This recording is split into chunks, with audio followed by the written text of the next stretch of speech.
바울은 먼저 로마 교인들에게 복음을 가르쳐 주기 전에 복음의 전제를 알려주었습니다. 우리 교회에서 모르는 사람 없겠죠? 그것은 이제 너무들 잘 알고 있는 대로 따라해봅시다. 모든 사람은 죄인이다. 이게 익숙한 말이라고 해도 놓칠 수 있어요. 모든 사람은 하나님께 전혀 나갈 수 없는 신분을 가지고 있다. 그렇기 때문에 사람의 모든 노력과 행위와 그런 정성들은 전혀 전달되지 않는다라는 것이 여기에서 부어집니다. 지성이면 감천이다. 우리가 열심히 노력하면 하늘도 감당한다라는 그런 식으로 신앙생활하는 사람이 얼마나 많습니까? 초등학문이고 혼합주의죠. 내가 100일 동안 1000일 동안 기도했는데 하나님이 어떻게 안 들어주실 수 있어? 안 들어주죠. 우린 죄인이기 때문에 그래요. 죄인이기 때문에 자신의 노력으로 하나님께 나갈 수 있는 방법은 있다? 아무것도 없다. 하나님도 무심하시지 어떻게 나한테 그럴 수가 있어. 내가 교회 한 번 안 빠지고 몇십 년을 이렇게 봉사했는데 아무런 상관이 없어요. 사람의 행위로는 하나님께 설 수 있다? 없다. 하나님을 몰랐기 때문에 엉뚱한 방법을 추구했던 거죠.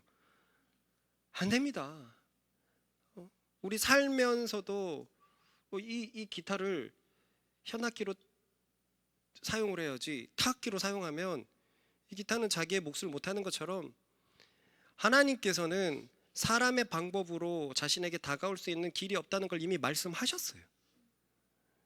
우리 그런 미련한 짓들 하지 마십시다. 그런 죄인이라는 것은 율법으로 인해 의롭다고 생각했던 유대인들에게도 마찬가지였는데, 바울은 율법은 의를 위해서 주어진 것이 아닌데 왜 너희는 율법 때문에 의를 가지고 있다고 생각을 하느냐?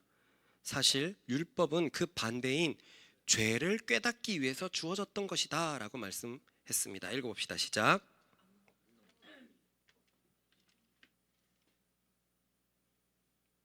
시작.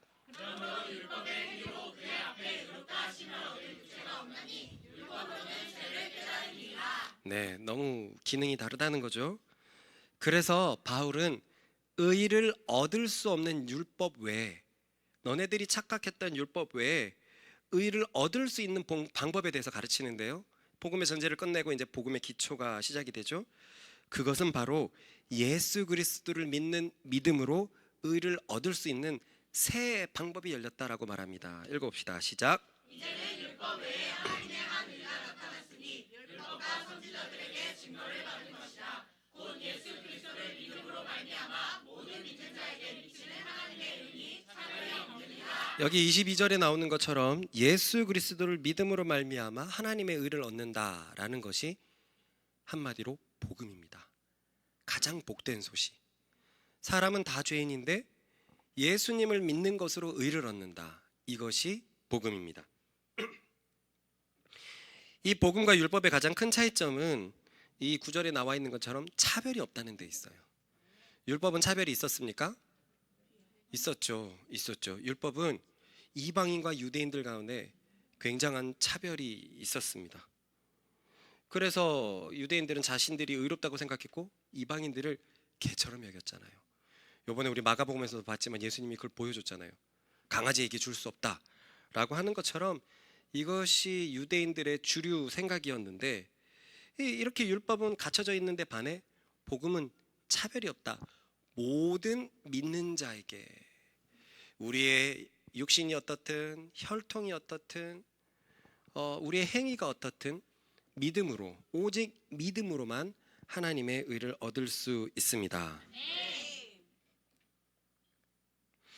그렇게 하나님께 의를 얻으면 한마디로 우리는 죄에서 자유로워지는 거예요.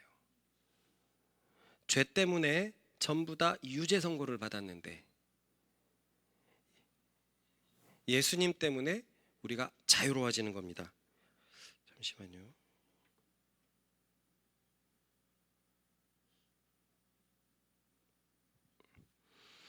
그러면 왜 예수 그리스도를 믿음으로 의를 얻을 수 있냐면, 하나님께서 예수님을 화목제물, 곧 속죄소로 세우시고는 거기에다가 예수님의 의로운 피를 뿌렸기 때문입니다.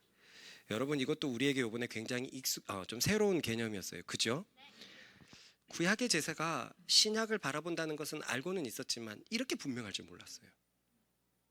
바울은 율법을 너무나 잘 알고 있는 그들에게 예수께서 속죄소 되셨다. 그 스랍들이 이렇게 마주보고 있는 그 속죄소가 되셨고, 거기에 제물을 다른 염소나 소나 양을 바친 게 아니라 자신의 의로운 피를 뿌려버려서 우리의 죄를 속했다, 대속했다라고 얘기를 하고 있습니다. 간단합니다. 복음은 이 사실을 믿으면 죄를 용서받게 됩니다. 용서받는다, 곧 무죄 선고를 받게 되는 것이고요. 무죄 선고한다는 것은 죄에 대해서 자유하다는 의미이고, 한마디로 하나님 앞에서 의로움을 얻는다라는 말입니다. 읽어보겠습니다. 시작. 하나님께서 예수님을 화목제물로 내어주셨으며 누구든지 예수님의 이름을 믿음으로 죄를 용서받게 됩니다. 그러므로 율법과 복음에 또 굉장히 큰 차이점이 있는데, 율법은 내가 행해야 하는 것에 의미가 있는데 반해 복음은요, 내가 한 것이 없어요. 지금 이 말씀에서도 보면 죄인인 우리를 향하여 하나님이 주도적으로 모든 것을 다 하셨다고 되어 있습니다. 이 구절을 봅시다. 하나님께서 예수님을 내어주셔서 구원의 길을 여셨다. 이런 표현은요, 오늘 본문에도 나오거든요. 읽어볼게요. 시작. 예수는 우리가 범죄한 것 때문에 내 줌이 되고 또한 우리를 이롭다 하시기 위하여 살아나셨느니라. 내 줌이 되고, 내줬다는 말은 주체자가 하나님이라는 말이죠. 내줬다. 그가 탈취했다가 아니라 하나님께서 내어줬다는 거예요. 여기서 내줌의 어떤 이렇게 문법적이라고 할까요? 문법 형태를 신적 수동태라고 하더라고요. 신적 수동태. 하나님께서 먼저 내주셨다. 그러니 자랑할 길이 있다 없다? 없다. 다 한 거예요. 하나님이 다 하셨고 믿기만 하면 그거에 참여하게 됩니다. 조별 숙제를 한다고 해보세요. 이 중에서 다 이렇게 5명이 다 열심히 하는데 나래는 아무것도 안 했습니다. 아무것도 안 했는데 이 4명이 정말 나래를 똑같이 이름에다가 그 조별 발표에다 올려줬어요. 한 게 아무것도 없는데 나래는 이 그룹 인원이라는 이유만으로 과제를 한 게 돼버립니다. 이런 게 은혜죠. 자기가 과제 발표를 하게 된 것에 대해서 자기는 한 게 아무것도 없습니다. 이 4명이 선의의 뜻에 따라 한 거예요. 구원도 마찬가지라는 거예요. 하나님이 모든 것을 다 하셨습니다. 이걸 계속 되뇌이면서 우리가 하나님 앞에 해야 할 것이 있다 없다? 없다. 하나님이 하신 것을 믿기만 하라. 믿을 때 우리는 달라지게 됩니다. 그죠? 어떤 사람을 믿냐 못 믿냐는 행동이 굉장히 달라요. 내가 기범이랑 룸메이트인데 내가 기범이를 못 믿습니다. 그러면 노트북 들고 다니고 지갑 들고 다니고 조심할 거예요. 근데 믿으면 그런 거 신경 하나도 안 쓰죠. 전화가 기범아 나 그거 안 들고 왔는데 지갑 좀 들고 와라. 기범이 그 지갑 좀 뭐 있냐 하고 열어봐도 믿는다면 아무렇지도 않아요. 못 믿는다면 행동이 달라지죠. 마찬가지입니다. 하나님께서 다 하셨다는 것을 믿는다면 믿는 우리의 행동이 달라집니다. 못 믿는다면 자기 자신을 의롭게 하기 위해서 무언가를 자꾸 하려고 이렇게 돼버리는 거예요. 그렇기 때문에 우리는 우리를 구원하시기 위해서 주도적이셨던 하나님과 그의 은혜를 찬양하기만 하면 됩니다. 그분이 먼저 손 내밀어 주신 것에 찬양하기만 하면 됩니다. 개미가 할 수 없는 것을 코끼리가 할 수 있을 때 개미는 코끼리를 높여주는 것만으로 코끼리는 기분이 충만합니다. 그거면 됩니다.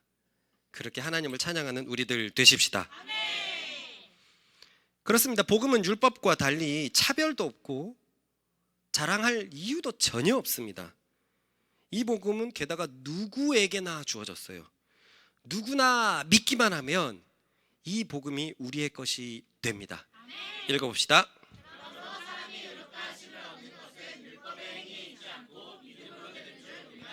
우리가 오랜 시간 돌아보면서 이것은 율법의 행위에서 율법에라는 단어를 삭제해도 상관없다는 거예요. 행위에 있지 않고, 이것을 이렇게 할 수 있습니다. 사람이 잘 살게 되는 것은 그 사람의 노력에 있지 않고 그리스도를 믿는 믿음으로만 되는 것이다. 세상 사람들은 잘 살기 위해서 혈통도 중요하고 노력이 부족하다고도 얘기하고 운도 있어야 되고 다 자신의 행위에 따라서 사람이 잘 되고 말 되고 못 되고 하는데, 성경은 얘기해요. 사람이 진짜 잘 되는 것, 사람이 구원받는 것은 행위에 있지 않고 오직 그리스도를 믿는 믿음에 있습니다. 현진이가 이렇게 묵상에다 적어놨더라고요. 정말 믿음으로만 사람이 잘 되는 건 맞나? 내 주위의 사람들을 보면 믿음이 아니래도 잘 되는 것 같아 보인다. 연봉 2, 3억에 좋은 차 타고 다니고 별로 걱정 없고 문화생활 잘 즐기고 뭐 그렇게 잘 사는 것 같다. 정말 믿음으로만 사람이 잘 되는가? 사실 우리 모두의 고민이죠. 그러나 진짜 잘 되는 게 무엇인가에 대한 정의를 분명하게 해야 돼요. 내가 명망 높은 교수라고 하더라도 제자들은 나를 싫어하고, 제자들은 언제 내 뒤에 칼을 꼽을지 모르겠고, 돈을 많이 벌어다 줘도 자식들은 감사한 거 하나 할 줄 모르고 자기밖에 모르고, 뭐가 잘 됐느냐라는 거예요. 뭐가 잘 되느냐. 세상의 관점에서 잘 되는 것을 얘기한다면 믿음 없이도 잘 될 수 있습니다. 그러나 그리스도에는 그것을 거부합니다. 그리스도가 무엇이 잘 되는 것인지 보여주셨습니다. 하나님의 뜻대로 행하는 것, 그것이 최고로 잘 되는 것이고, 결국 하나님은 예수님을 가장 높은 존재로 만드셨습니다. 그러니 우리가 진짜 잘 되는 것은 우리의 어떠함에 있지 않습니다. 그저 믿음에 있습니다. 맨날 대준이가 출발이 늦었다 이런 얘기를 하거든요. 출발이 늦었다고 5년 전에 10년 전에도 들었는데 여전히 출발이 늦었대요. 언제 출발하는지 모르겠어요. 생각이 잘못됐죠. 그 출발이 늦었다를 어떤 개념으로 옵니까? 복음은 뭐라고 합니까? 누구든지 믿기만 하면 그 즉시로 하나님의 의가 우리에게 덮여집니다. 이것이 정말 잘 되는 것이고, 이것이 정말 행복해지는 일인 줄 믿으시기 바랍니다. 바울은 믿음으로 의를 얻는다는 것에 대해 유대인들에게 확실하게 가르쳐주기 위해서 조상들이 믿음으로 의를 얻었다는 것을 가르쳐주며, 할례와 율법은 의와 상관이 없다는 것을 이제 가르칩니다. 조상에 대해서는 아브라함과 다윗의 예를 들어 가르치는데, 특히 아브라함에 관해서는 의에 대해서 너무나 정확하게 기록되어 있는 거예요. 아브라함은 믿음으로 의롭게 되었다고 성경에 정확하게 기록되어 있습니다. 시작. 아브라함이 여호와를 믿으니 여호와께서 이를 그의 의로 여기시고. 여호와께서 아브라함의 행위를 보고 그를 의롭게 여기셨습니까? 아니요. 그 유명한 이삭을 바친 그 일 때문에 그를 의롭다라고 여기셨습니까? 아니요. 이 참 무서워요. 성경은 이렇게 분명하게 적혀 있는데 유대인들은 달리 해석했단 말이에요. 우리도 그렇잖아요. 예수께서 분명히 사람에게 들어가는 것은 그를 더럽게 하는 게 아니라 나오는 게 더럽게 한다고 하면서, 성경에는 먹고 마시는 것이 하나님의 나라와 상관이 없다고 되어 있는데 우리는 먹는 것으로 술 때문에 하나님의 나라가 상관이 있다라고 생각해 왔었단 말이죠. 와, 오늘 이 시간에도 우리도 모르게 잘못된 선입관으로 말씀이 가려져 있는 것이 있다면 우리의 간절한 외침을 보시고 열어주시기를 간절히 소망합니다. 이렇게 믿음으로 의를 얻었다고 되어 있는데 그들은 행위라고 생각했어요. 와, 진짜 무섭습니다. 난 이게 너무 소름 끼쳐요. 나의 과거도 소름 끼쳐요. 보기는 보아도 보지 못하고 내가 못 보고 있었어요. 그리고 오늘 말씀 있다가도 그게 나와요. 와, 왜 이걸 못 보고 있었을까? 이러는 부분이 또 나와요. 우리는 아브라함이 믿음 때문에 의를 얻었다는 이 배경 설명에 대해서 참 많이 찾아서 읽었습니다. 그래서 우리는 이 말씀을 이제 분명히 이해하게 되었어요. 아브라함이 의를 얻은 것은 어떠한 행위를 통해서가 아니라 도저히 믿을 수 없는 그 상황에서 하나님을 믿었던 그 사실 하나만 때문에, 그 사실 하나만으로 의를 얻었다는 것을 배웠습니다. 믿음이 얼마나 장땡입니까?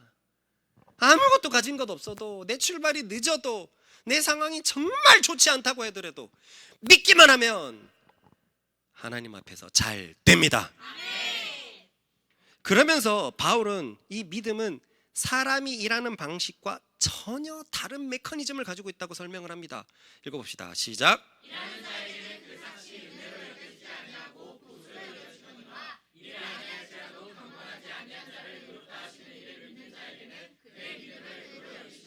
우리도 그럴 수 있어요. 우리는 10년 넘게 말씀 사랑의 믿음을 착 쌓아왔습니다.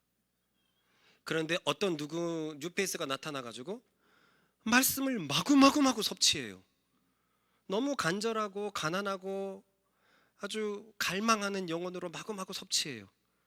그럴 때 우리는 또 믿음이 아니라 행위가 작용을 합니다. 그래도 니네는 아직 아니야. 그래도 너는 아직 모자라. 그래도 너는 몇 년의 세월이 필요하고, 그래도 너는 2단계를 따라야 돼. 아니요, 그렇지 않습니다. 믿음으로, 물론 믿음의 성장이 있지만 그런 외적인 것으로 함부로 믿음을 판단하면 된다, 안 된다? 안 된다, 안 된다. 우리 이제 의진이가 이제 4년을 넘어가는데 의진이 안에 있는 믿음의 메커니즘이 와, 정말 이젠 한 마음이다라고 할 만큼 많이 올라와 있는 걸 보게 되거든요. 4년 때문이 아니라 의진이의 마음 때문입니다. 누구든지 믿기만 하면 의롭게 됩니다. 일을 해야지 싹쓸 받는다고 생각하고 시간이 채워져야지 그게 뭐 좀 된다고 생각하는데 믿음은 그것과 전혀 상관이 없습니다. 전혀 상관이 없습니다. 일을 하는 행위를 통해서 얻어지는 것은 정당한 보수입니다. 하지만 사람은 행위를 통해서 하나님께 보수를 얻을 수 없습니다. 사람은 모두 죄인이기 때문에 하나님 앞에 무언가를 해드린다라는 게 불가능합니다. 어둠이 빛 대신 하나님 앞에 무언가를 해드릴게요 하다간 사라집니다. 사라져요. 어둠은 그 어떤 걸로도 하나님 앞에 뭘 해드릴 수 있는 게 없습니다. 그런데 하지 않았는데도 보수가 지어진다면 그것은 보수가 아니라 그야말로 선물이요 은혜입니다. 선물이랑 은혜라는 단어가 동일한 단어거든요. 동일한 단어거든요. 똑같은 단어예요. 선물, 말 그대로 아무것도 안 했는데 주어지는 것. 은혜, 똑같은 거죠. 똑같은 거죠. 바울은 믿음이 이와 같이 작용한다고 말합니다. 사람이 죄인이든 말든 뭐 이방인이든 유대인이든 간에 누구나 하나님을 믿을 때 그 믿음 자체만으로 하나님의 선물이 주어진다고 말합니다. 우리 이거 로마서 하면서 이거 아마 100번도 더 되풀이했을 거예요. 그죠? 그럼에도 또 되풀이하는 것은요, 중얼중얼거리는 것이 묵상이고 거기에서 복이 오거든요. 이렇게 중얼중얼거리는 걸 계속 들어도 우리는 자꾸 행위로 판단하고 행위로 나 자신을 낮춘단 말이에요. 아니에요. 믿음을 통과하자는 거예요. 믿음을. 오늘 아이들에게 베드로의 장모의 열병을 고쳐준 이야기를 하면서 그것이 너무나 널리 알려져 가지고 그 가버나움에 있는 사람들이 다 와갖고 고쳤다 그러니까 아이들의 그 순수한 눈빛이 열병 있는데 예수님이 어떻게 하셨을까요? 막 그런데 애들이 영 답을 못했어요. 예수님께서 잡아 일으키니까 열병이 떠나갔어 했는데 애들이 우와 아 진짜 많이 반성하면서 전하게 돼요. 그랬더니 소문이 나가고 가버나움에 병자들이 다 왔는데 예수님을 믿기만 하면 다 고쳐졌어요. 아이들이 우와 하는 거예요. 이제 우리들은 그 아이들의 순수한 믿음과 이제 저항을 일으킵니다. 엄마 때문에 예수님을 믿는 거고 아빠 때문에 예수님을 믿는 건데 엄마 아빠는 왜 안 믿지? 여러분 믿음은 연수와 상관이 없어요. 경험과 상관이 없어요. 믿음은 오로지 열려있는 마음만 필요합니다. 누구든 주님께 그렇게 다가갈 때 그 믿음은 그 삶 속에서 역사를 할 것입니다. 다윗은 이러한 놀라운 복을 다음과 같이 설명을 했죠. 읽어봅시다.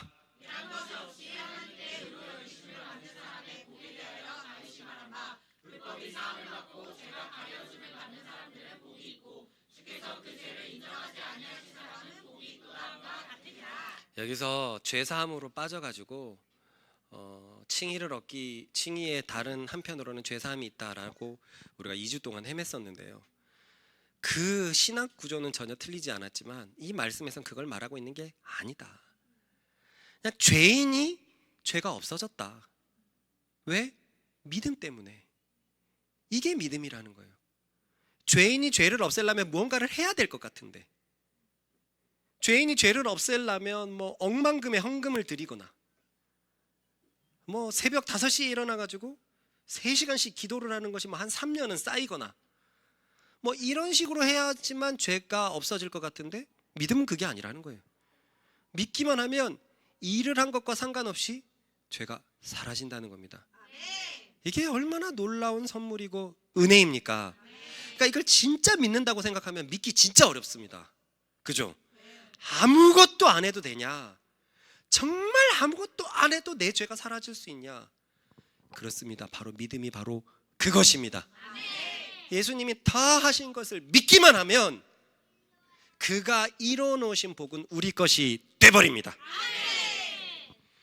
세상은 항상 무엇을 해야지 정당한 보상을 얻을 수 있다고 가르치고, 세상에선 아무것도 안 했다가 넌 망한다라고 가르치는데, 하나님에게는 이러한 구조가 통하지 않습니다. 왜냐하면 애초에 사람은 죄인이라서 하나님 앞에 할 수 있는 게 아무것도 없는 거예요. 아무것도 없는 사람이 100을 노력을 하든 1000을 노력하든 0을 노력하든 아무것도 안 하든 다 상관이 없는 거예요. 그죠? 다 상관이 없는 겁니다. 문제는 사람은 하나님과의 사귐이 없으면 생명의 존재로 살아갈 수 없다는 거예요.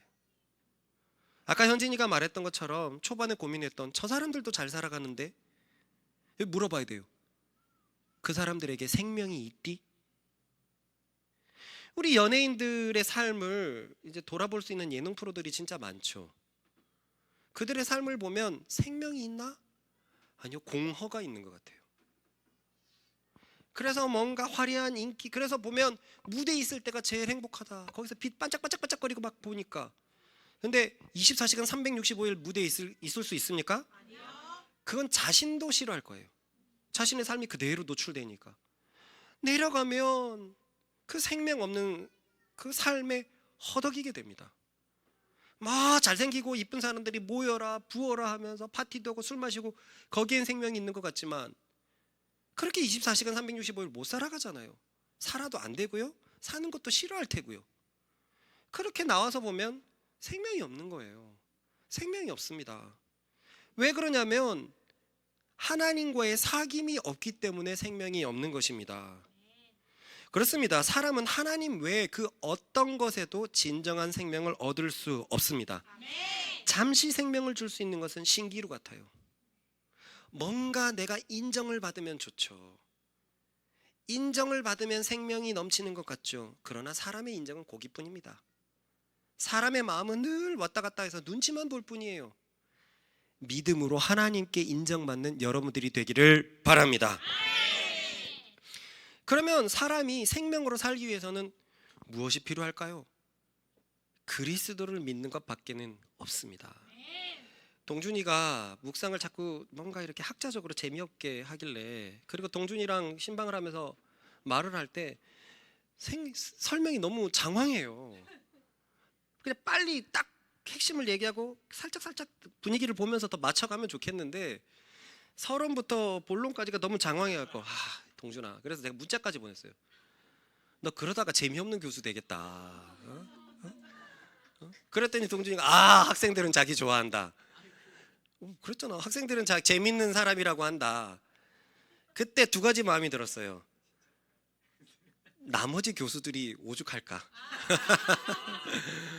우리 안에 저 정도 동준이라도 충분히 재밌지 않을까? 저는 이제 목자로서 동준이가 재미없는 강연을 할까봐 걱정이 됐는데, 맞아. 동준이 안에 있는 생명으로도 뭐 거기까지만 해도 충분하겠고 뭔가 스킬이 없어도 이렇게 얻어지겠구나. 사람은 생명으로 살아가야 되거든요. 근데 그 생명은 그리스도를 믿는 것밖에는 없습니다. 말이 재미없을 것 같아도 내가 그리스도를 믿는다면 생명의 사람이 되기 때문에 사람들은 내 주변에 모일 수밖에 없어요. 추우면 따뜻한 곳에 모이는 것처럼, 더우면 시원한 곳에 모이는 것처럼 생명이 없는 자들은 생명 있는 사람들 주위에 모여들 수밖에 없습니다. 예수님의 삶이 그랬고 사도들의 삶이 그랬습니다. 하나님께서는 그리스도를 우리를 위해서 대신 피를 흘리게 하심으로 우리의 죄를 대속하셨죠. 그리고는 당신이 사람에게 구원의 길을 주체적으로 열어놓은 것에 대해서 그저 믿으라라고만 얘기했습니다. 즉 당신이 사람을 구원할 수 있는 것을 그저 믿기만을 바라셨어요. 이렇게 사람은 하나님이 구원자이심을 믿는다면, 즉 하나님께서 내 삶의 문제를 해결해 주실 수 있는 분이라는 것을 믿는다면 사람은 의를 얻게 됩니다. 그러므로 우리는 이 말씀을 지나면서 쓸데없이 고민하고 염려하는 것에 진짜 조심히 하는 우리들 되십시다. 구원자를 믿는다고 하면서 내 삶의 문제를 해결하지 못해? 잘못된 것입니다. 잘못된 믿음입니다. 진짜 하나님을 구원자로 믿는다면 내 삶에 계속된 염려는 없어야 됩니다. 계속된 걱정은 없어야 됩니다. 여러분, 씨 뿌리는 자의 비유에서 세 번째 사람이 어떻게 됐습니까? 뿌리까지 났으나 이 세상의 걱정 때문에, 염려 때문에 자라지 못했어요.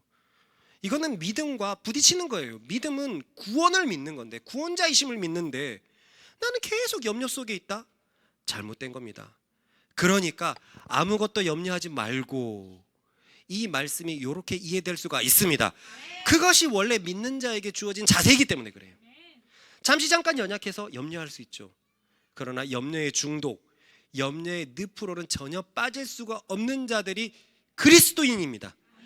그리스도가 우리의 삶에서 우리를 구원해내셨다는 것을 믿기 때문에 우리는 염려와 걱정과 상관이 없습니다.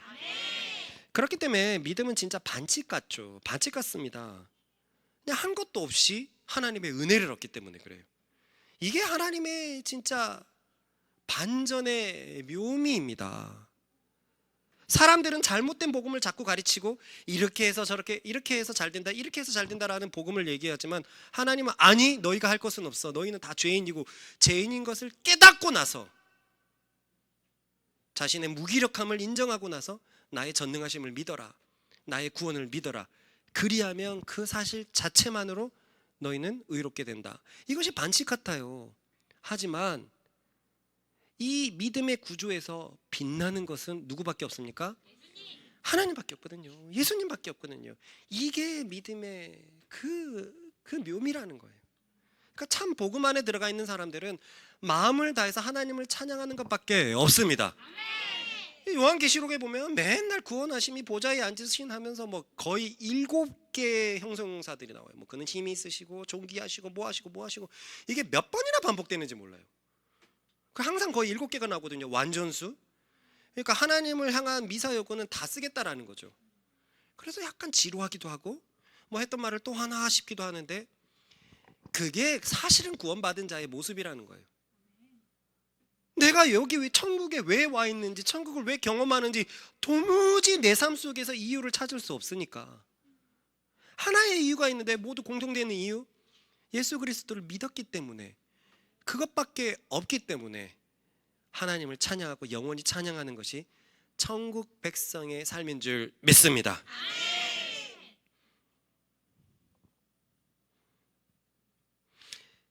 그러니 우리가 아무것도 한 것도 없이 믿음으로 값없이 의가 주어졌다는 것을 기억하십시다. 하지만 또 기억해야 될 것은 그 믿음의 무게라는 거예요. 하나님께서 우리를 구원하시기 위해 당신의 아들을 죽이셨다는 것입니다. 아무것도 한 것이 없이 무임승차하는 것 같지만 정작 그 일을 치르신 당사자께서는 자신의 아들을 죽이시기까지 했습니다. 그러니 믿음은 쉬운 것, 가벼운 것 같이 보이기도 하지만 거기에는 사실 굉장한 희생, 슬픔, 죽음이 있습니다. 하나님의 죽음이 있고요. 그리고 더 믿음에 깊게 들어가는 길은 그 죽음으로 초청하는 길이 있습니다.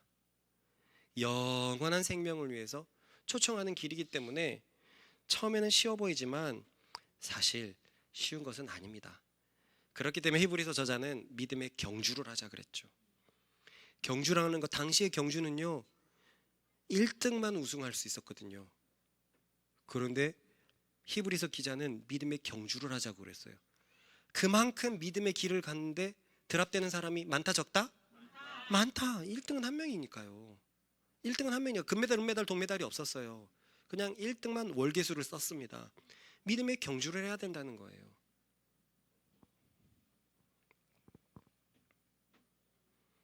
그러니 믿음으로 우리가 죄에서 자유로워지는 것은 자유로움을 누릴 수 있는 충분한 권리가 있습니다. 창조주의 피 위에서 이 권리를 누리기 때문입니다. 구약에는 이 계시가 선명하지 않았어도 분명히 이것을 바라보고 있었어요. 그러니까 다윗이 이처럼 얘기했던 것입니다. 아브라함이 믿음으로 의를 얻은 것은 분명히 할례 받기 전의 일이었죠. 그렇기 때문에 할례와는 상관이 없었습니다. 할례는 아브라함의 의로움을 외적으로 나타내는 표시였을 뿐이에요. 그리고 여전히 우리도 외적으로 나타내는 표시가 있습니다. 그 표시가 바로 성령이에요.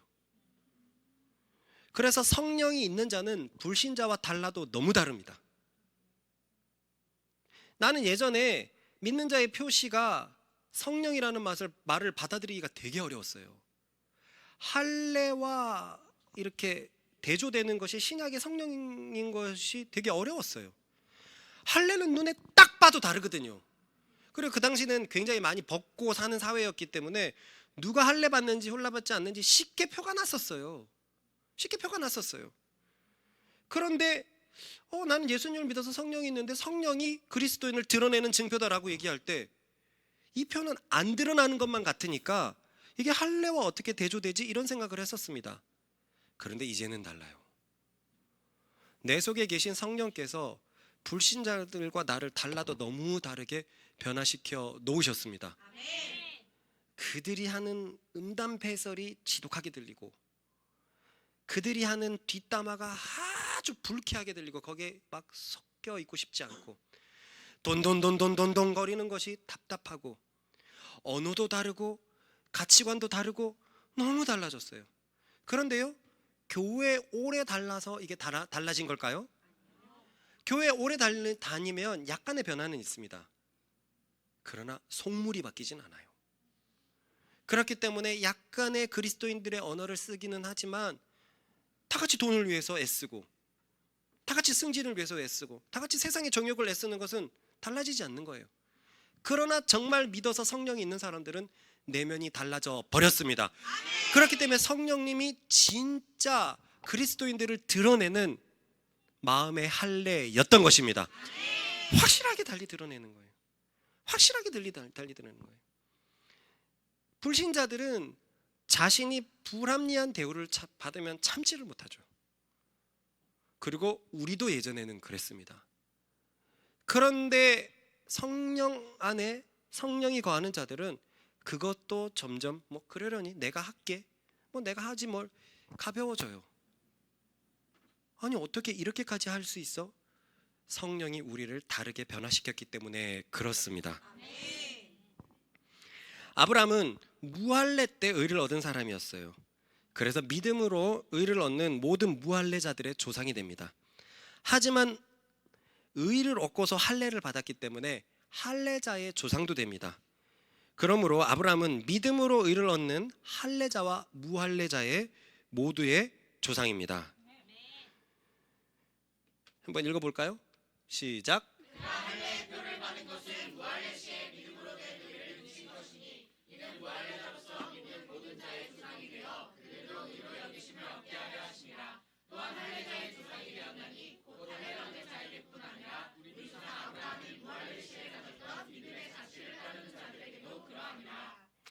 제가 오늘 말씀을 준비하면서 걱정을 했어요.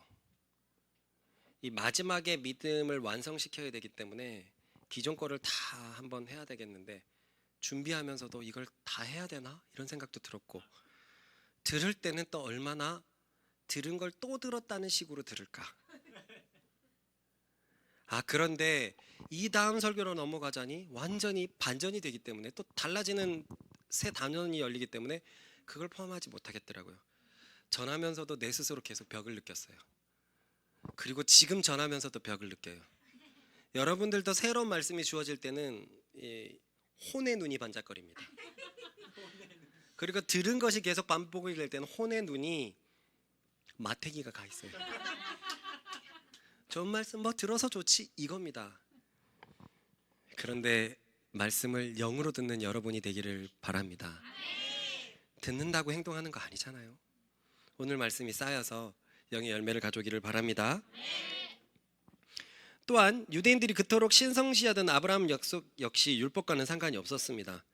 왜냐하면 아브라함은 율법 훨씬 이전의 사람이었기 때문이죠. 그러므로 아브라함의 약속은 율법이 아닌 오직 아브라함의 믿음과만 관계를 합니다. 그렇습니다. 아브라함은 믿음으로 의를 얻었고 믿음으로 하나님과 언약 관계를 맺게 되었습니다. 그 부분을 봅시다. 시작. 아브라함이나 그 후손에게 세상의 상속자가 되리라고 하신 언약은 율법으로 말미암은 것이 아니요 오직 믿음의 의로 말미암은 것이니라. 그러므로 본절에서 나오는 것처럼 세상의 상속자가 되리라고 하신 아브라함의 약속은 오직 믿음과만 관계를 합니다. 믿음으로 아브라함을 쫓는 사람들이 이 약속을 상속한다는 말이에요. 이 약속도 봤죠. 세 가지였습니다. 후손이 창대하리라, 땅을 소유하리라, 복의 근원이 되리라 라는 약속이었는데 유대인들은 이것을 세속적으로만 바라봤죠. 후손이 많아지고 땅을 많이 얻게 되고 복의 근원이 된다는 말은 세상에서 가장 강한 민족이 되는구나. 그래서 이 약속이 이루어지기만을 바랐고 그들의 삶 속에서 아브라함의 약속은 굉장히 중요한 의미가 있었습니다. 더군다나 다윗과 솔로몬 때는 그렇게 되는 것처럼 보였거든요. 그래서 유대인들은 아브라함의 약속을 상속받을 수 있는 이유를 자신의 혈통에서 찾았어요. 내가 아브라함의 육체적인 혈통이기 때문에 이 약속은 이루어질 거야.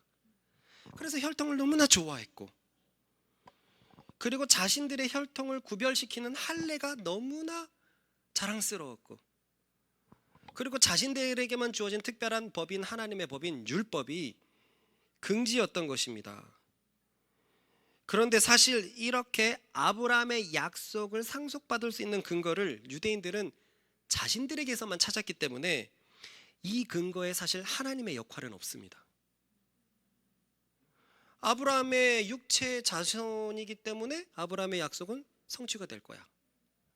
그 표로 내가 할례를 받았기 때문에 아브라함의 약속은 성취가 될 거야. 그리고 우리는 이미 율법을 받은 민족이기 때문에 이 약속은 성취가 될까? 여기에서 하나님의 역할은 없어요. 인간적인 혈통, 그리고 할례, 율법 이런 걸로만 근거를 찾고 있어요. 그런데 사실 하나님의 도우심 없이 아브라함의 상속에 참여하는 것은 불가능합니다. 계속 말하지만 사람은 모두 죄인이기 때문에 하나님의 모든 선한 것은 하나님의 도우심으로만 가능합니다. 그러니까 아브라함의 상속을 이을 자격도 육체가 근원이 되면 안 된다는 거예요. 사실 구약에서도 하나님이 근원이 될 때, 하나님과 관계를 계속 맺고 있을 때만 그 상속이 주어지는 것인데, 이들은 그것은 아브라함이 맺었고 우리는 그냥 아브라함의 혈통의 자손으로 아무것도 안 해도 그것이 온다라는 것은, 그것은 잘못된 것이죠. 하나님과 관계를 하지 않고 있는데요. 그래서 바울은 하나님의 약속을 상속받기 위해서는 은혜가 필요하다라고 말했던 거예요. 읽어봅시다. 시작. 다시 말하지만 아브라함의 그 고귀한 약속, 그 세 가지의 약속이 주어지는 것은 좋은 일입니까? 굉장히 좋은 일이죠. 하지만 아브라함의 약속이 성취되려면 그것은 하나님이 개입하시지 않고는 불가능하다는 거예요. 불가능하다는 거예요. 하나님이 아무리 약속을 주셨어도 육체적인 방법으로는 그 약속을 얻을 수 없단 말입니다. 성경에는 그 어디에도 그런 게 적혀 있지 않아요. 근데 여기에서 유대인들은 놓쳐버렸어요. 혈통이라는 이유만으로 육체적인 것들로 하나님의 상속이 자신들에게 상속된다고 생각했어요. 그러나 바울은 분명히 얘기합니다. 아브라함의 약속은 하나님의 은혜로만 주어진다는 거예요. 이해가 가시죠? 그래서 이 은혜에 속하기 위해서 믿음이 필요하다라고 바울은 얘기하고 있습니다. 읽어봅시다. 시작.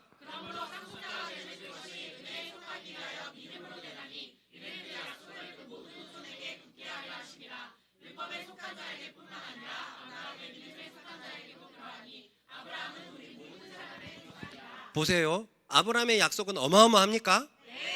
누가 들어도 혹하죠.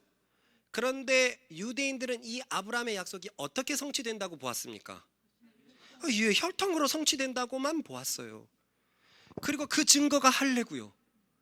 그리고 자신에게 하나님의 법이 주어졌기 때문에 혈통으로만 증거된다고 보았어요. 근데 바울은 얘기합니다. 하나님이 아브라함과 약속을 하셨어? 아브라함의 후손이 이 약속의 상속자래?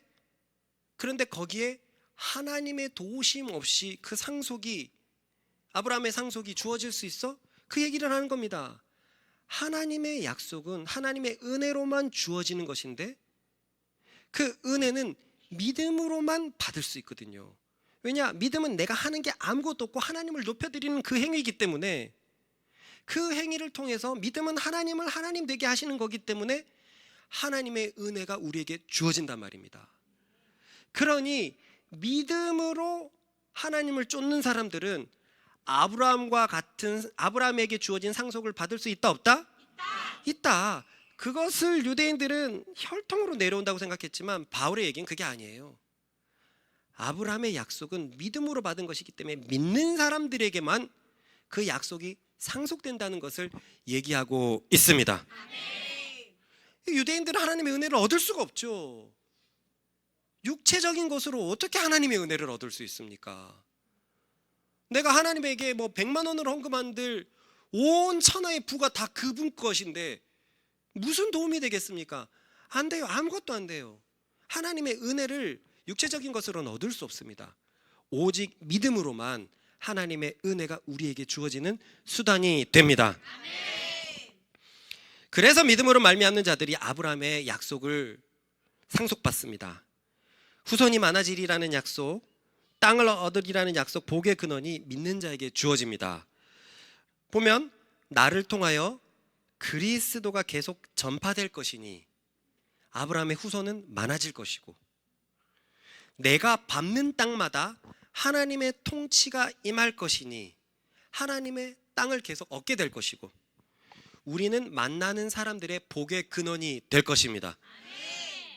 내 삶을 봐도 이 세 가지가 이루어졌어요. 우리 말씀 사랑을 봅시다. 목자에게 시작된 복음의 말씀, 복음이 우리 말씀 사랑 전체에 퍼졌습니까? 그래요. 후손이 많아지리라. 많아져 버렸습니다. 하나님의 후손이 많아졌습니다. 말씀 사랑이라는 땅에 하나님의 통치가 실현되고 있습니까? 그래요. 세상의 법칙보단 하나님의 통치가 훨씬 강하게 실현되고 있습니다. 땅을 얻었어요. 하나님이 통치하시는 땅을 얻었어요. 그리고 저는 여러분들의 복이 되었습니까? 그죠? 복의 근원이 된다라는 그 약속이 저에게 얻어졌습니다. 여러분 역시 자식들의 복입니다. 여러분 역시 주변 사람들의 복이고, 또 여러분 역시 저에게 복이 됩니다. 여러분들도 복의 근원을 믿음이 성장함에 따라서 점점 갖게 됩니다. 어느 순간 자식들이 엄마 아빠가 믿었기 때문에 내가 이 하나님을 믿을 수 있게 되었어. 엄마 아빠 자식으로 태어난 게 너무 행복해 라고 말할 날이 올 겁니다. 복의 근원이 된다는 거예요. 믿는 자들은 후손이 많아지고 땅을 유업으로 얻고 복의 근원이 될 것입니다. 이 세 가지를 서로 축복해 주십시다.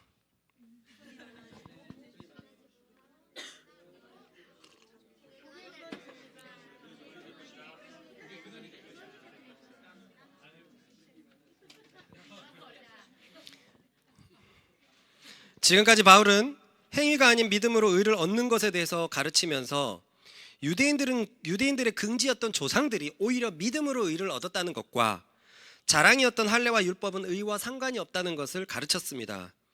그리고 이제는 아브라함이 가졌던 믿음은 무엇인가에 대해서 설명을 하는데요. 한마디로 그것은 어떠한 상황에서도 구원자 하나님을 신뢰하는 것임을 보여주었습니다. 읽어보겠습니다.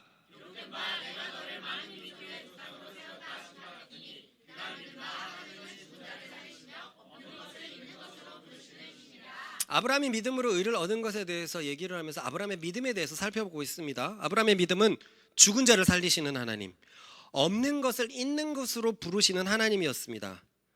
여기서 죽은 자를 살리신 것에 대한 믿음은 아브라함의 생애 어디에서 볼 수 있을까요?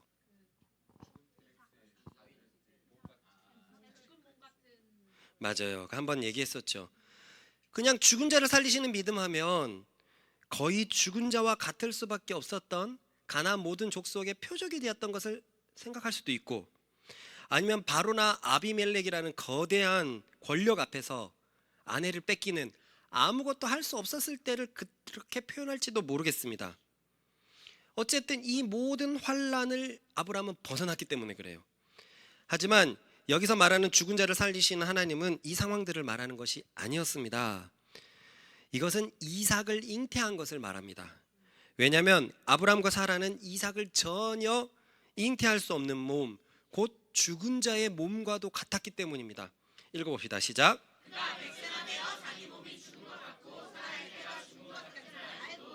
그러니 앞에서 없는 것을 있는 것으로 부르신 하나님도 잉태를 말합니다. 여기서 없는 것은 뭡니까? 자식이죠. 자식. 자신에게는 사라와의 관계에서 자식이 없었는데 있게 되었으니, 이 두 가지는 아브라함의 믿음이 확실하게 가진 거예요. 난 죽었었는데, 죽은 몸과도 같았는데 생명을 하나님은 주실 수 있구나. 나는 자식이 없는데 우와, 나는 있을 수 있게 되었구나. 이러한 믿음에 대해서 바울은 바랄 수 없는 중에 바라고 믿었다라고 가르칩니다. 읽어보겠습니다. 시작.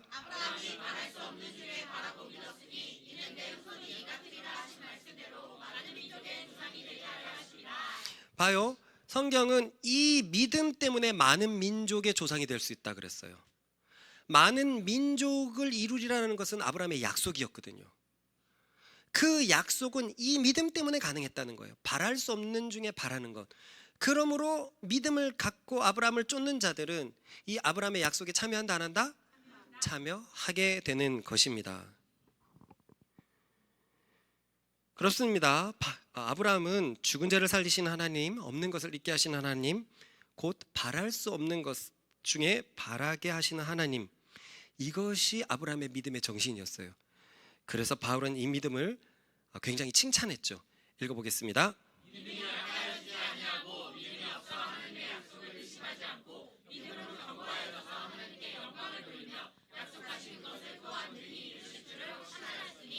아브라함의 믿음을 우리가 요거에 대해서 2주 동안 봤죠. 약해지지 않는 믿음, 의심하지 않는 믿음, 견고한 믿음, 확신하는 믿음. 이것이 아브라함의 믿음이었습니다. 우리의 믿음과 닮았습니까? 이제 들었으니까 닮았다라고 얘기하고 싶습니까? 아브라함은 이 믿음으로 하나님께 의를 얻을 수 있었어요. 바울은 다시 한번 정리합니다. 시작.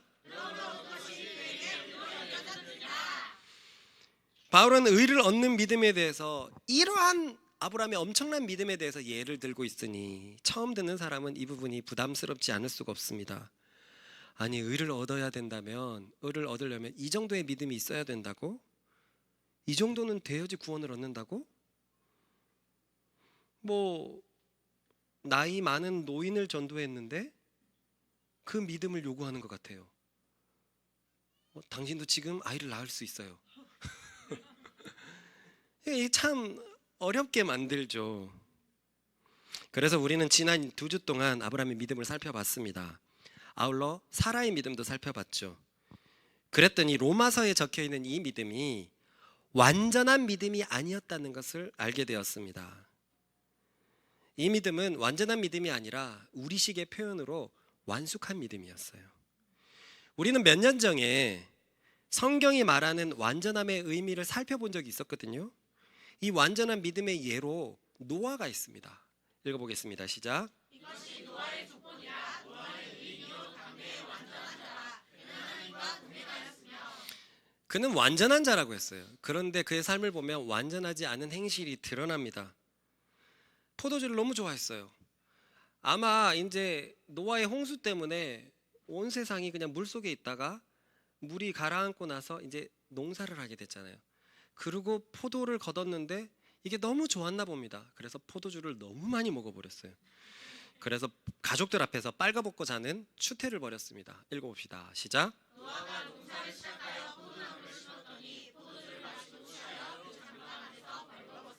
누군가는 이렇게 물어볼 거예요. 술에 취해서 빨가벗고 자는 것이 죄입니까? 그게 완전과 상관이 있습니까? 그러면 거꾸로 물어볼 거예요. 그럼 그런 삶이 완전한 삶이에요? 여러분, 예수님이 제자들하고 포도주 먹다가 빨가벗고 자는 게 상상이 다 됩니까? 죄다라고 말할 수 없지만 완전한 삶이다라고 말하는 데는 분명히 문제가 있습니다. 그리고 이 일로 인해서 아들 함이 굉장한 저주를 받게 되거든요. 자, 그런데 문제는 노아가 완전하다는 것은 아까의 표현이었고 이것은 훨씬 나중의 표현이에요. 그러면 성경은 노아에 대해서 완전하다라는 그 판단을 보류했을까요? 그렇지 않습니다. 성경은 여전히 노아가 완전했다고 보고 있습니다. 읽어봅시다. 시작.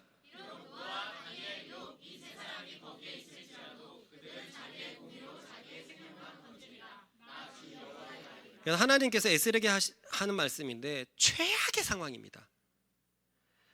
이 이스라엘 향해서 하나님의 그 긍휼이 완전히 떠나버릴 정도로 이스라엘은 죄를 짓고 있었어요. 그래서 뭐라고 얘기하냐면 거기에 노아가 있을지라도 다니엘이 있을지라도 욥이 있을지라도 그들은 자기 믿음으로 자기만 구원받을 것이다.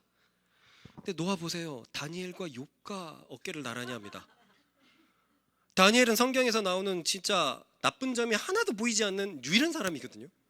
많은 장이 기록되어 있음에도. 욥은 어떻습니까? 욥의 인내가 얼마나 대단했습니까? 근데 노아가 그들과 어깨를 나란히 하고 있어요.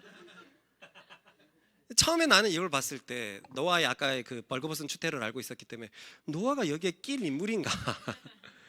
또 생각해보면 120년 동안 수십억의 인구들이 막 비판을 하는데 거기서 끝까지 배를 몰고 갔다면 진짜 그 믿음은 대단한 믿음이다라고도 생각할 수 있었는데 성경은 진짜 완전한 사람의 계보에 올려놓고 있습니다. 그러니 성경이 완전하다라고 얘기할 때 이 의미는 퍼펙트가 아닙니다. 번역을 하기가 힘들어갖고 영어 성경은 퍼펙트라고 번역해 놓은 데가 있는데 그래서 어떤 성경은 성숙하다라고도 mature, 성숙하다라고도 번역해 놨어요. 그리고 한글 성경은 성숙하다도 아니고 완전하다도 완벽하다도 아니고 온전하다라고 번역을 해놨어요. 정확한 뜻은 성경적으로 보면 따라해봅시다. 흠이 없다. 노아는 흠이 없는 사람이라는 말이고 아브라함의 믿음도 흠이 없다라는 표현이에요. 즉, 근데 우리는 아브라함도 노아도 흠이 있었습니까? 네. 있었죠. 있었는데 흠이 없다라고 지금 성경은 표현하고 있습니다. 그러므로 이 단어는 믿음으로 인해서 흠이 없어진 것을 알 수 있습니다. 왜냐? 다윗이 얘기했잖아요. 죄인이 죄가 가려져 버린 거예요. 이게 믿음이라는 거죠. 믿음은 하나님 앞에서 의롭게 하니까 노아도 하나님 앞에 믿음이 있었고 아브라함도 하나님 앞에 믿음이 있어서 흠이 가려지는 은혜를 얻게 되었습니다. 마치 신약에서 십자가가 우리의 죄를 가리듯 구약에서도 이 믿음이 이들의 죄를 가려버린 것이고 그것을 다윗이 너무나 정확하게 표현했어요. 따라해봅시다. 믿음은 흠을 가린다.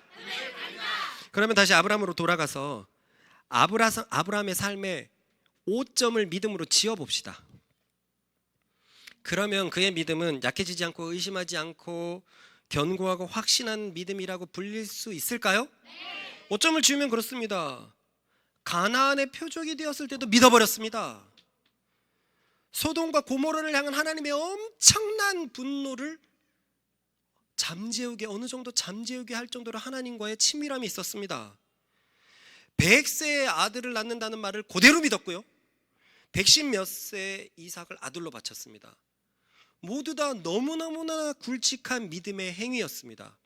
5점을 지우면 아브라함의 믿음은 칭찬받기 마땅합니까? 네. 그래요. 흠이 없어요. 하나님은 이렇게 보십니다. 우리의 믿음은 연약하고 계속 좌충우돌하죠. 그러나 그리스도를 계속 일관적으로 바라볼 때 우리 믿음의 5점은 지워집니다. 나중에 보라가 딱 예수님을 처음 만났을 때 오, 믿음의 온전한 자요. 우리 그때 막 진짜 막 눈물이 펑펑 흘릴지 모르겠어요. 막 그때까지 내가 못한 것만 자꾸 생각하는데, 내가 말씀은 이렇게 들었고 하나님은 믿음으로 본다고 하는데도 뭔가 연약해갖고 안 볼 것 같고 자꾸 내가 못한 것만 생각나는데, 오, 믿음의 온전한 자요, 이런 평가를 반드시 듣게 될 것입니다. 이런 믿음으로만 보면 아브라함은 거의 50년 동안 믿음이 약해지지 않았습니까? 더 세졌죠. 본토 친척 아비집을 떠나라고 얘기할 때 고향 떠나라 그랬는데 아비집 떠나라 그랬는데 아비를 데리고 떠났잖아요. 믿음을 보여도 이상한 믿음을 보였잖아요. 하나님 가래도 안 가고 계속 있다가 아빠가 죽고 나서 움직였고 이 땅은 또 아닌 것 같아 해가지고 가뭄이 있으면 내려갔잖아요. 처음은 그런 믿음이었는데 50년 뒤의 믿음은 아들 이삭을 바칠 정도의 믿음이었습니다. 이삭과 하나님을 바꿀 수 없었어요.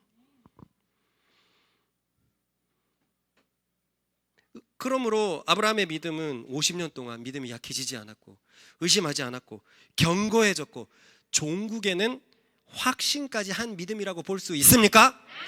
흠이 지워지니까 된 것입니다. 믿음이 흠을 지워버립니다.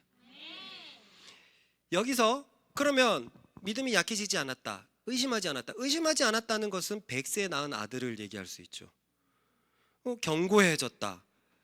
그리고 확신했다. 죽은 자를 살리실 것을 확신했다라는 이 믿음은 어디서 나온 것일까? 학자들은 이에 대해서 하나님께서 아브라함이 이삭을 죽여도 이삭을 살리실 것을 확신했다고 보고 있습니다.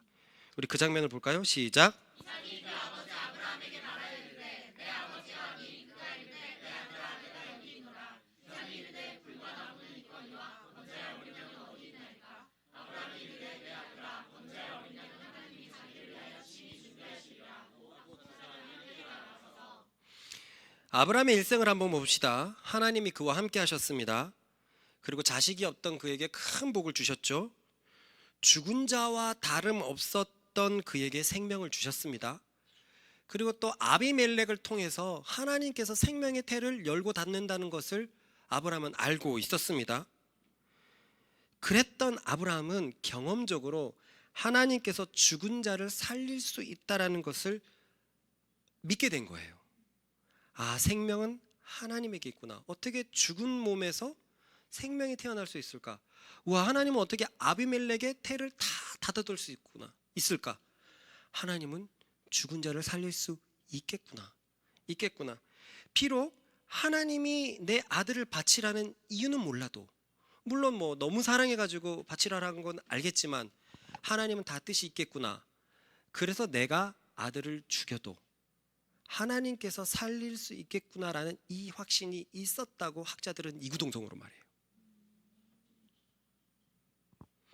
그는 계속 믿음의 여정을 떠나면서 하나님이 어떤 분인 줄 알았던 것입니다. 근 120년도 됐을 땐 하나님께서는 못하실 일이 없구나. 생명은 하나님께 있구나. 그래서 내가 이삭을 잡아도 하나님께서 얼마든지 살릴 수 있으시겠구나. 하나님께서 사라를, 노아를, 아브라함을 이렇게 평가하신다면 우리에게도 동일한 기준이 제시된다는 것은 분명한 사실입니다. 그렇습니다. 하나님은 믿음으로 나아가는 모든 자들에게 오직 동일한 기준, 믿음만으로 우리를 판단하실 것입니다. 읽어봅시다.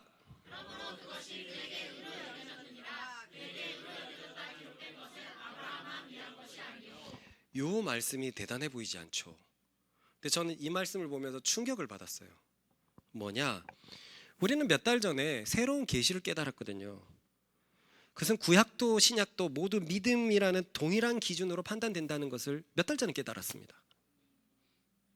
그 전까지 구약은 율법에 의해서 판단받고 신약은 믿음으로 판단받는다는 걸 알았는데 불과 한 2, 3개월 전에 신약도 구약도 태초의 사람들도 믿음으로 하나님께 인정받는다는 것을 우리가 배웠습니다. 기억나십니까?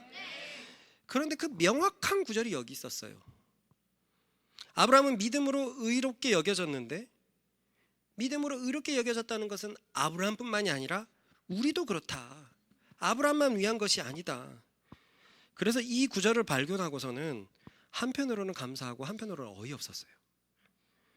감사한 이유는 우리에게 밝혀진 계시가 성경에 너무나 분명하게 적혀 있었다는 것이고, 어이가 없었던 것은 이 구절을 수없이 봤는데도 깨닫지 못하고 있었다는 거예요. 그냥 본 정도가 아닙니다. 저는 로마서 주석을 6권인가 7권 읽었어요. 그것도 유명하다는 주석만 읽었어요. 칼빈 주석, 루터 주석, 칼바르트 주석, 존 스타트 주석을 봤는데도 이 말씀을 이해 못하고 넘어갔어요. 그냥 이 구절을 보고 아브라함은 믿음으로 의를 얻었지, 맞아, 그것이 믿음의 조상인 이유이지 하고만 그냥 넘어가 버렸어요. 그래 놓고도 구약의 사람들은 율법으로 판단받았다라고 내가 생각을 하고 있었어요. 그러니까 지금 와서 보면 이상한 생각을 하고 있었습니다. 아브라함이 믿음으로 의를 얻었어. 그런데 모세부터는 율법으로 판단받았지. 그렇다가 예수님 때 다시 믿음으로 판단받은 거야. 이것을 일직선으로 그려보면 말이 안 되는 얘기를 나는 혼자 생각하고 있었던 거예요. 그런데 어찌되었든 우리는 태초 이후로 하나님께서는 오직 믿음으로만 사람을 보신다는 것을 알게 되었고, 이제는 명확한 성경의 증거도 얻어버렸습니다. 많은 사람들이 구약과 신약을 따로 생각하는 것은 예수님 시대의 사람들이 너무 율법주의적이기 때문이었고, 예수님 이후로는 완전히 믿음의 사람들로 싹 변화됐기 때문이거든요. 예수님 시대 때 바리새인들이 너무 율법에 사로잡혀 있었죠. 그래서 새 시대가 왔다를 너무 크게 받아들여 버렸습니다. 거기에다 하나 더 문제인 것은 구약과 신약의 믿음이 달라 보였다는 거예요. 구약의 믿음은 뭔가 기적의 믿음 같고, 신약의 믿음은 십자가를 믿는 믿음을 요구하는 것 같거든요. 그런데 그것도 생각하면 틀렸다는 것을 우리는 알고 있어요. 마가복음 묵상에서 볼 수 있듯이 마가복음 복음서에서 요구하는 믿음은 기적적인 믿음이었어요. 구원의 믿음이었습니다. 맞습니까? 마가복음에서 예수님이 요구했던 믿음은요, 구약의 믿음과 성격이 굉장히 비슷해요. 그죠? 그 풍랑이 일 때 지나가려고 했던 게 뭡니까? 날 보고 정신 차려라 라는 거잖아요. 그런데 아브라함도 그렇게 힘들 때 나타나가지고 내가 너의 방패다라고 얘기했을 때 구원을 믿었단 말이에요. 엘리야에게는 어떻습니까? 모든 사람이 다 죽고 하나님 믿는 사람 나밖에 없습니다. 그리고 이세벨이 나를 죽이려고 합니다라고 벌벌벌벌 떴을 때 하나님이 나타나가지고 구원자인 것을 보여주셨단 말이에요. 그러니까 복음서까지 사실 믿음의 결은 똑같습니다. 그런데 예수님이 십자가를 지고 나선 그 믿음의 결이 십자가로 바뀌는 것 같아요. 그래서 이것도 생각해보면 이상하다는 것을 알 수 있었습니다. 구약과 예수님 시대 때의 믿음은 같고, 예수님이 죽고 나서 믿음은 달라졌다는 것도 이상한 생각이었어요. 이해가 가죠? 그런데 우리는 분명히 구약의 믿음과 신약의 믿음을 달리 생각했단 말이죠. 그래서 저는 이것을 뭐라고 얘기했냐면, 구약에 대한 믿음, 예수님이 죽기 전까지의 믿음은 우리를 구원하심에 대한 믿음이고, 십자가의 믿음, 신약의 믿음은 그 모든 문제인 죄로부터 우리를 구원하신 문제이기 때문에 구원하신 믿음이 갱신되었다라고 말했습니다. 기억납니까? 그래서 신구약의 믿음은 일맥상통한다. 더 업그레이드되고 갱신되었고, 그 믿음의 정신은 우리를 구원하신다다. 그러면 다 해결이 되죠. 아브라함의 믿음도 구원하신 하나님을 믿었습니다. 그리고 예수님 시대 때의 믿음도 내가 구원자임을 믿는 것에 대해서 예수님께서 계속 얘기하고 있어요. 너희는 나를 누구라 하느냐? 주는 구원자입니다. 이 얘기 듣고 예수님이 십자가를 지시기로 결정했잖아요. 그러니까 구원자의 믿음이 필요했고, 십자가를 지고 나서는 죄로부터, 우리를 모두 힘들게 하는 건 죄니까 죄로부터 구원하신 예수 그리스도를 믿는 믿음이 일맥상통한다라고 제가 그렇게 그때 결론을 내렸습니다. 그런데 이 말씀이 제가 결론 내리기 전에 성경이 너무 명확하게 되어 있었어요. 읽어봅시다. 시작.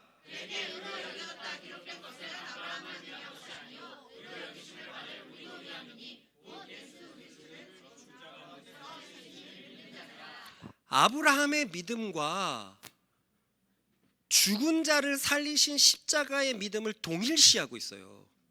이렇게 분명히 하고 있었어요. 전 그것도 모르고 계시가 왔다 막 하면서 막 그랬었는데, 이 말씀을 보고도 보지 못했던 거죠. 그러니까 이게 소름 끼쳐요. 어떻게 말씀이 이렇게 분명하게 되어 있는 것을 구약은 율법이다, 구약의 믿음과 신약이 다르다 해가지고 이 구절을 보지 못했어요.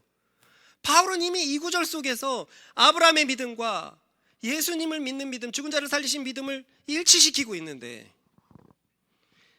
눈이 더 띄어지는 우리들 되기를 바랍니다. 왜 저는 그러면 몇 달 전에 이 계시를 받았을까? 이유는 없어요. 믿음을 계속 공부하다 보니까 내가 먼저 알게 되지 않았을까? 그 뒷구조를 알게 되지 않았을까? 그리고 이 구절에 와서 그게 깨달아지면 그 감동이 좀 늦지 않았을까? 그때 깨달아지고 믿음의 구절을 계속 보고 성경으로 딱 인정이 되니 뭔가 마지막 조각이 딱 맞춰지는 그런 느낌을 받습니다. 좌우간 아주 분명해졌습니다. 아브라함의 믿음이 그리스도를 믿는 믿음과 완전히 동일하다는 것이 분명해졌습니다. 이 아브라함의 믿음은 그리스도의 죽음과 부활을 믿는 믿음으로 갱신되었습니다. 다음 구절입니다. 같이 쭉 읽어봅시다. 시작.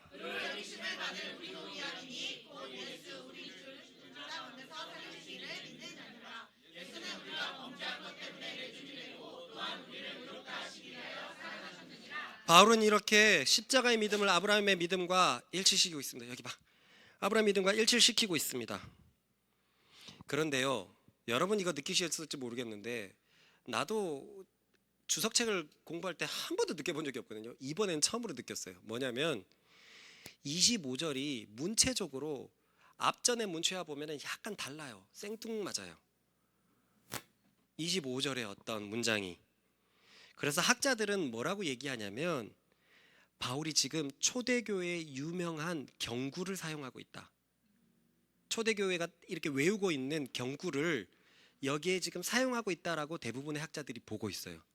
그러니까 뭔가 예수는 우리가 범죄한 것 때문에 내줌이 되고 또한 우리를 의롭다 하시기 위해 살아나셨느니라를 초대교회는 잘 외치고 있는 믿음의 신조였던 거예요.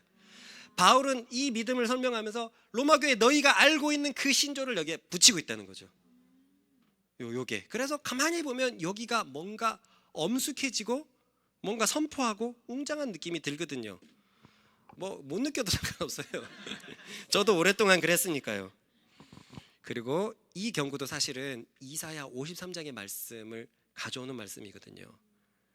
그러니까 초대교회는 이미 구약의 믿음이 신약의 믿음과 일치한다는 걸 알고 있었는데 우리는 어떻게 된 거죠?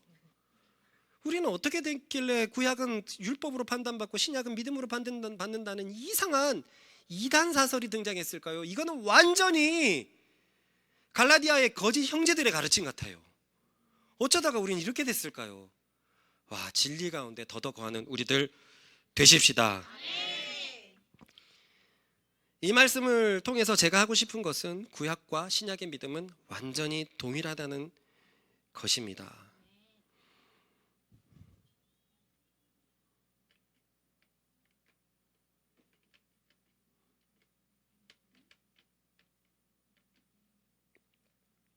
그리고요, 말씀을 맺으면서 이 마지막 구절에서 중요한 의미가 있는데 가만히 보면 지금까지 우리가 배워왔던 것에서 이질적인 내용이 있어요. 뭘까요? 그게 왜 범죄입니까? 왜 이질적입니까? 모든 사람들이 다 죄인이라 그랬는데. 그게 무슨 의미지? 자, 봐요. 이렇게 생각해 봅시다. 의는 뭐에 대해서 오죠? 믿음. 믿음으로만 의가 옵니다. 그 믿음을 확장시키면 무슨 믿음? 구원자를 믿는 믿음. 신약에 와서는 예수께서 우리를 죄에서 구원하셨다는 것의 믿음입니다. 맞습니까? 그런데 여기에서는 이 의의 근거를 뭘로 들고 있습니까? 예수님의 부활을 들고 있어요. 부활을 들고 있어요. 여태까지 우리의 믿음은 예수님의 죽음이 믿음의 원인이라고 얘기했는데 이 구절에서는 갑자기 예수님의 부활도 칭의의 원인이 된다라고 설명을 하고 있습니다. 이것은 이러한 이유입니다. 예전에 복음에 대해서 내가 간단하게 가르쳐 줬어요.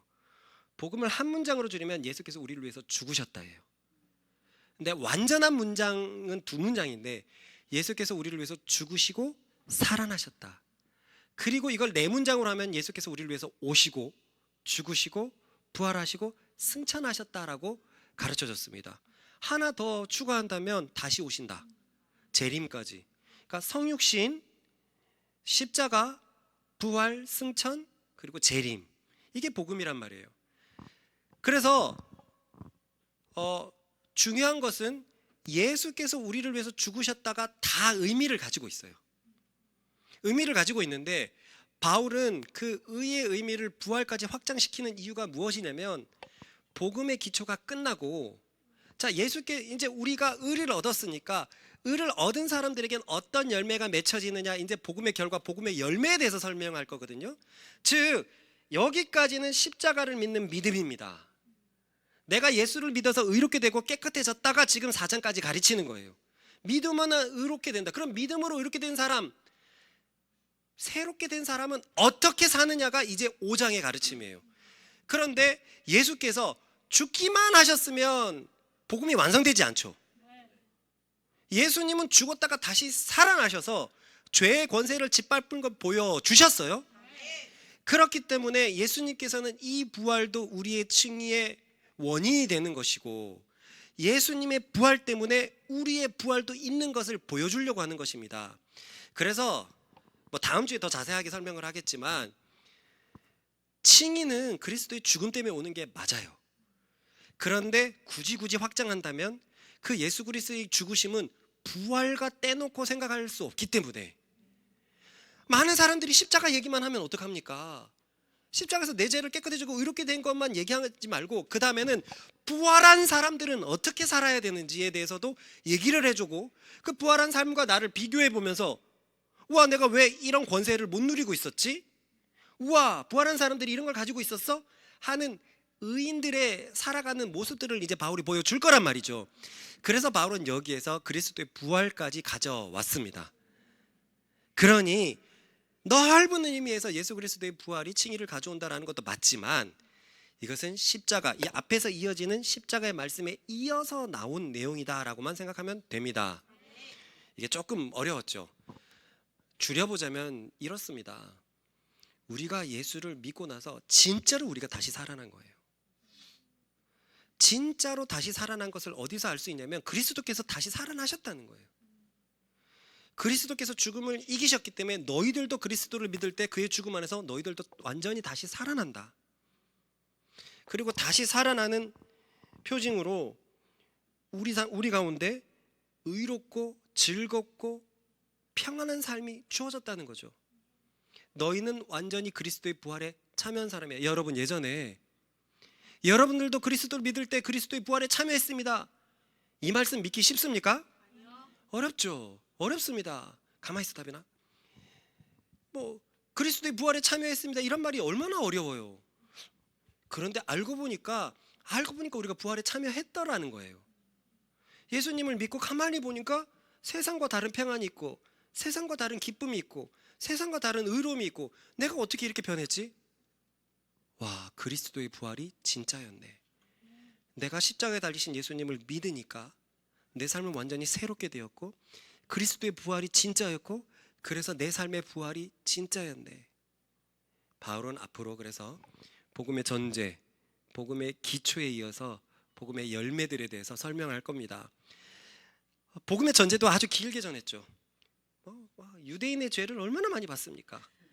복음의 기초도 아주 길게 전했습니다.